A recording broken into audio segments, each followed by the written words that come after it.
நீங்களும் கடவுளும் தான் இங்கே விஷயம். கடவுள் உங்களை யாரை கூட பொறாமப்படுற மாதிரி செய்யவே இல்லவே இல்லை. நீங்கள் கடவுள் புரிஞ்சுட்டா உங்களுக்கு பொறாமன்றது சாதாரணமாகிடும். நீங்களாக இருக்கும்போது பிரச்சனையே இல்லை. உங்களால் நீங்களாக இருக்க முடியாத அளவுக்கு நீங்கள் எது ஒன்று என்ன பண்ணிக்கினீங்க, கற்றுக்கினீங்க. போடுற வேடத்து மேலே தான் உங்களுக்கு அக்கறையாக இருக்குது.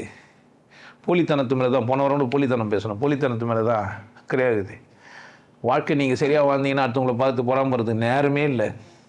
ஒருத்தர் சொல்லிட்டாங்க, இன்றைக்கி கோவம் வந்தால் போய் பார்த்து தூங்கிட்டு வேணாங்க. அப்போ கோவம் வந்து உங்களுக்கு எப்படி தெரியும்? என்ன சொல்லிட்டு தூங்கிடுவேன். இன்னைக்கு ஒரு லெசன் எனக்கு. அம்மா பிரியா உன் மேலே கோவமாகறேன்.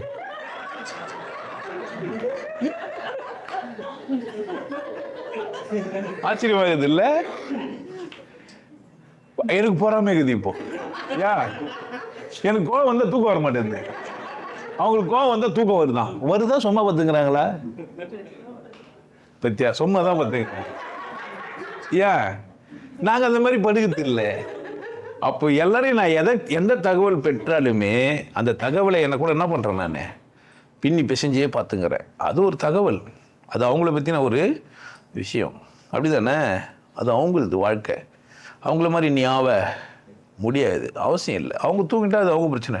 நம்ம அப்படி கிடையாது. கூப்பிட்டு வச்சு சாம திட்டு அவங்கள தூங்க விடாமல் பண்ணிடணும்.